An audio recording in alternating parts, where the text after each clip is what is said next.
Hello everyone, Radhe Radhe. स्वागत है आप सभी का मेरे यूट्यूब चैनल उमा की दुनिया में। आ चुकी हूँ एक नए वीडियो के साथ। नई शुरुआत, नई कोशिश। समय है सुबह का और मैं बनाने जा रही थी मटर की कचौड़ियाँ।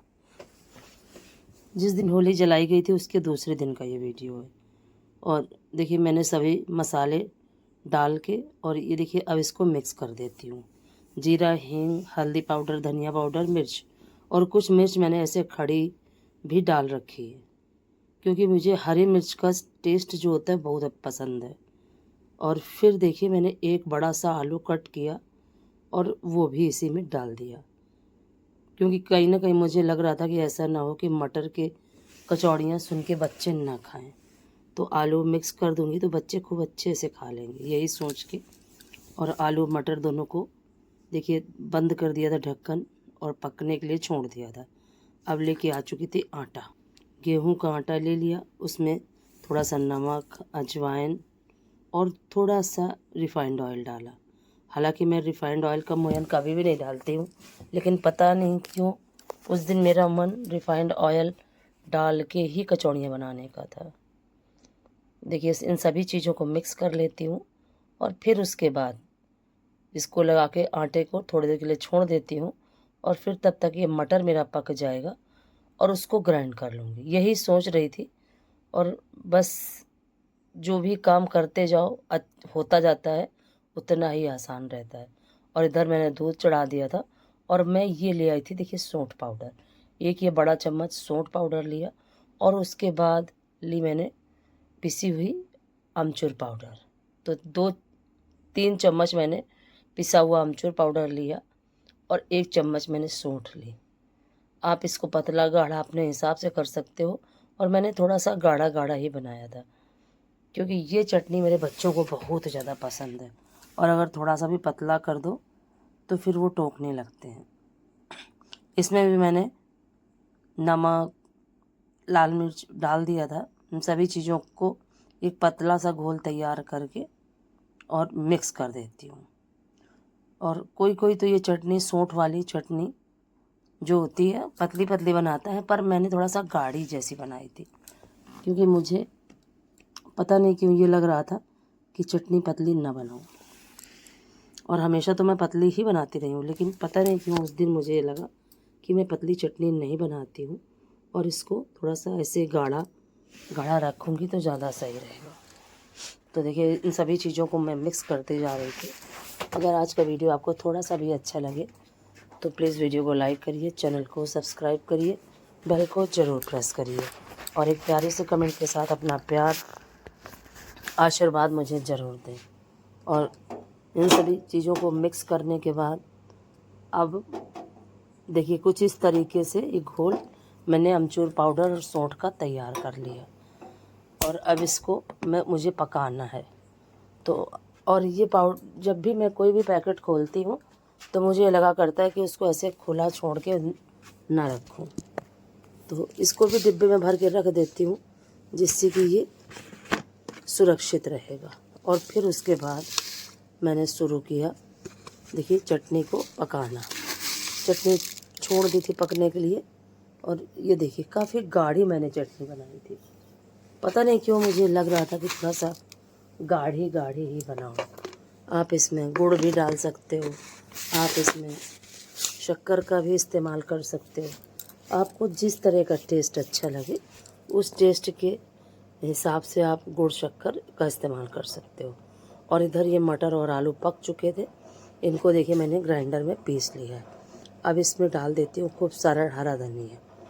और इस समय हरा धनिया मेरे गमलों में बहुत सारा है, और मैं डेली ही बहुत सारा धनिया इस्तेमाल करती हूँ। और इतना अच्छा टेस्ट है, इतनी अच्छी खुशबू है कि मैं आपको बता नहीं सकती। बहुत ही अच्छी खुशबू के साथ इस समय हरा धनिया मेरी क्यारी में निकल रहा है। तो कुछ 1-2 पीस आलू के जो थे ना, टाइट जैसे रह गए थे, उनको देखिए जैसे ही मैंने मैश किया तो वो मुझे अलग से दिखाई देने लगे। इधर ये आटा भी सेट हो चुका था जो मैंने थोड़ी देर पहले लगा के रखा था, और इसको थोड़ा सा और मसल देती हूँ जिससे कि ये और चिकना और सॉफ्ट हो जाए। देखिए कुछ इस तरीके से। उधर कढ़ाई मैंने चढ़ा दी थी, चटनी भी मेरी बिल्कुल बनने ही वाली थी, और बस शुरू करने जा रही थी कचौड़ियाँ बनाना। देखिए कुछ इस तरीके से मैंने छोटे से आटे के पोर्शन को ले लिया है और इसकी छोटी छोटी सी लोइयाँ बना के और फिर उसमें मटर मैं भरते जा रही थी। बहुत ज़्यादा टेस्टी कचौड़ियाँ बनी थी और काफ़ी लंबे समय से मैं सोच रही थी मटर की कचौड़ी बनाने के लिए। पता है क्या होता है, जब हम किसी चीज़ के विषय में सोचते हैं तो कभी कभी हम चाह कर भी नहीं कर पाते हैं। यही था मेरे साथ। और देखिए फिर फाइनली आज कचौड़ियाँ बन चुकी थी और इस तरीके से इनको मैंने देखिए बेल के और तैयार कर लिया था। और फिर अब देखिए ऑयल भी गर्म हो चुका है, इसमें मैं डाल देती हूँ ये कचौड़ियाँ और इनको ज़्यादा तेज़ आंच में नहीं पकाना होता। और इधर देखिए मेरी चटनी भी बन के हो चुकी है तैयार। तो बस बच्चों को अच्छा लगे मैं वही चीज़ बनाती हूँ। कोशिश यही रहती है कि बच्चे जो पसंद करें बस मैं वही बनाऊँ।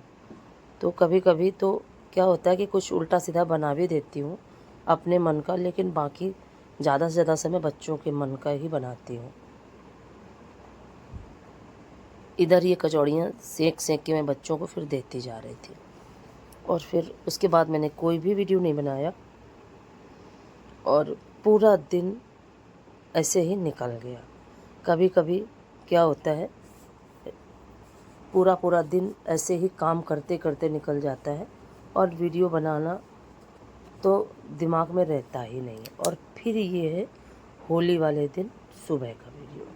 और ये देखिए मैंने मेवा की खीर बनाई थी, मखाने और काजू और गरी।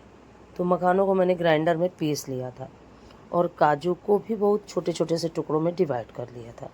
तो और बनाए थे मैंने बड़े, उड़द की दाल और चावल के बड़े, बहुत ही ज़्यादा टेस्टी। उड़द की दाल के साथ चावल का कॉम्बिनेशन मैंने पहली बार बनाया था और बहुत ज़्यादा अच्छा लगा।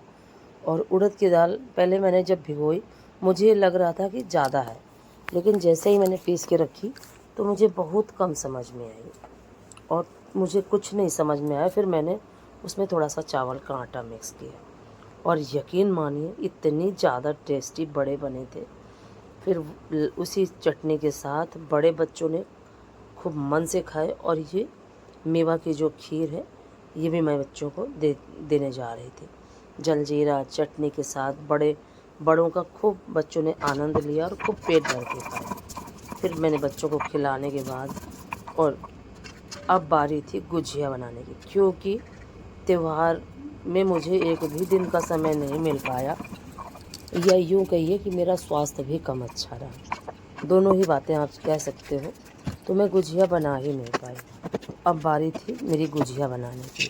तो देखिए मैंने इलायची पाउडर को पीस लिया है और अब बारी थी काजू के टुकड़ों को छोटे छोटे भागों में डिवाइड करना, क्योंकि चिरौंजी मेरे बच्चे पसंद नहीं करते तो चिरौंजी मैं नहीं डालती। अब ये देखिए जो मावा है इसको कुछ इस तरीके से हाथों में रगड़ रगड़ के मैश करती जा रही थी। और देखिए इतना मावा मैंने उठा के रख दिया, क्योंकि मुझे अकेले ही बनाना था। तो मुझे लग रहा था मैं जितना आसानी से बना पाऊँ बस उतना ही बनाऊँगी। तो देखिए जितना मावा था उतनी ही मैंने उससे थोड़ी सी कम शक्कर ले ली और अब इसको खूब अच्छे से मिक्स कर लेती हूँ। और वैसे तो मेरे यहाँ इसको खूब अच्छे से लाल लाल भून के और तब बनाई जाती है गुजिया, लेकिन पता है मेरे बच्चों को इस तरह से ही पसंद है। और फिर गुजिया बनाई मैंने और खाने में बनाया था छोले भटूरे। तो छोले भटूरे बच्चों को दिए और फिर देखिए गुजिया सेकने लगी थी। और इस तरीके से ये होली का त्यौहार हम लोगों ने खूब अच्छे से मनाया। और जब हम ये चाह लें कि हम अपने जीवन में हर एक पल को खुशी के साथ बिताएंगे तो वो हर एक पल बहुत ही ज़्यादा मूल्यवान बन जाता है हमारे लिए। और यही मैं अपने बच्चों को भी सिखाती हूँ